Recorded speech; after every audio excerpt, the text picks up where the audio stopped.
The collapse of China's luxury watch market points to shrinking middle class. Commentary. Over the past decade, Swiss luxury watches, such as Rolex, Patek Philippe, and Audemars Piguet, have become more than just timepieces in China. They are seen as symbols of status, wealth, and success, especially among the growing middle class.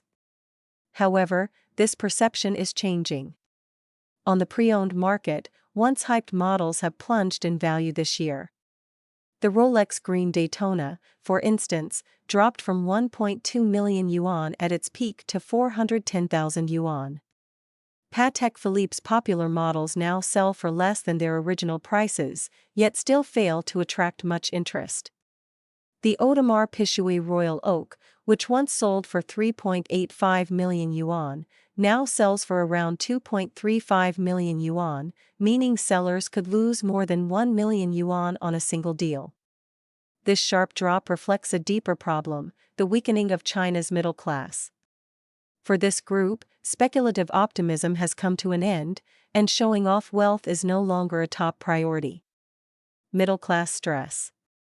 According to the Federation of the Swiss Watch Industry, Swiss watch exports to China fell by nearly 26% in 2024. The decline has continued into 2025. Between January and June, export volume dropped by 420,000 units, a 5.7% year-on-year fall, setting a new historical low.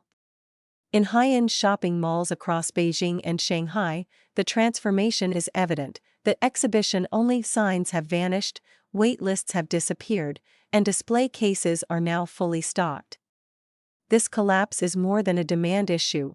It reveals a structural shift underway in Chinese consumption habits, particularly among the middle class, which was once the most reliable engine behind the luxury sector.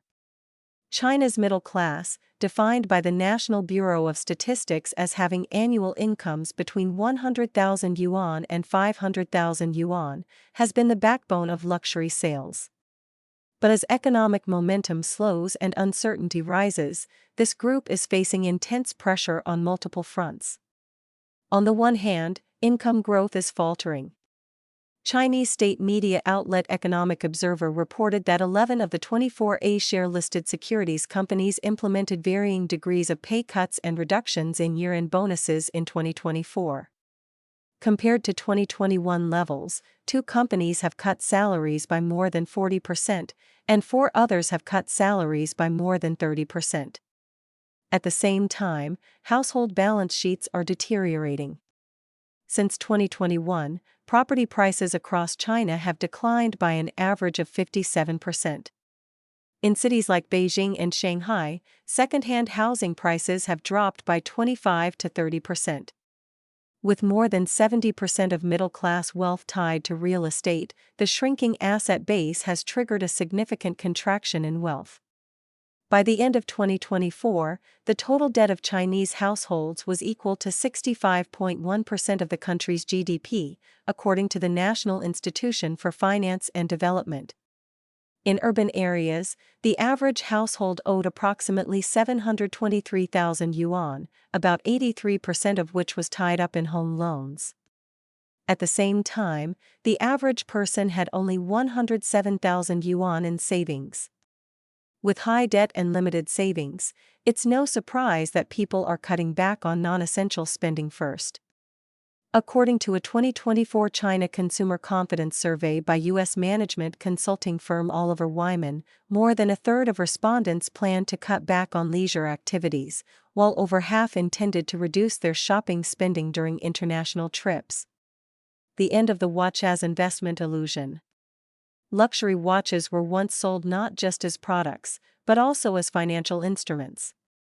Due to their perceived scarcity and brand premium, they became a type of hard currency, even outperforming traditional safe haven assets.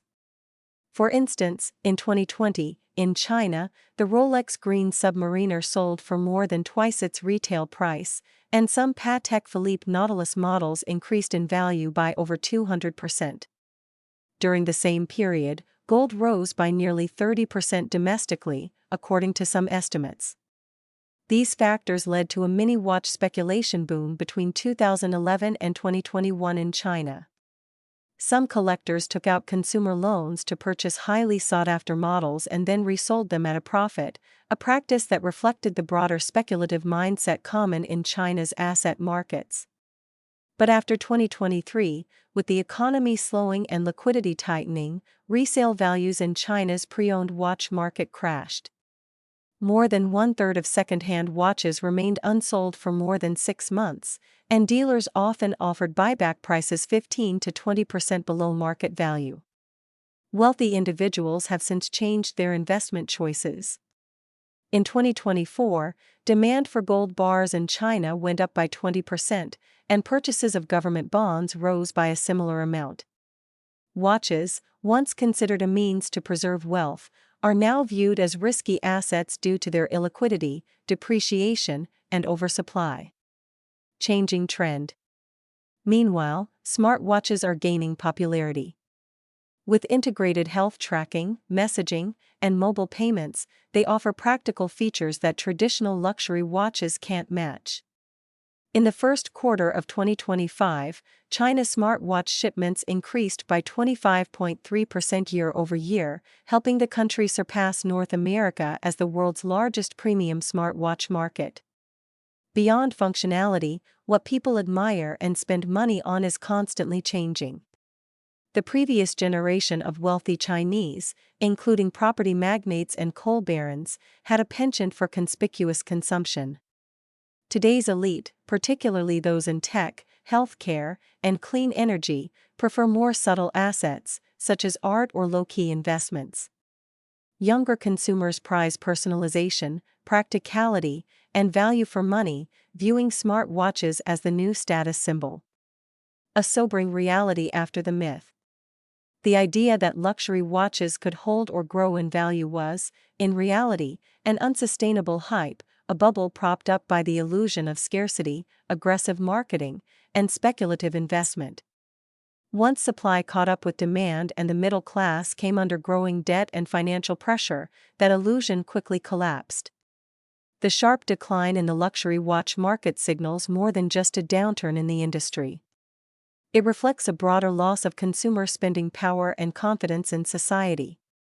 In an environment marked by stagnant incomes, rising debt, and economic uncertainty, extravagant spending is giving way to a trend of caution and practicality.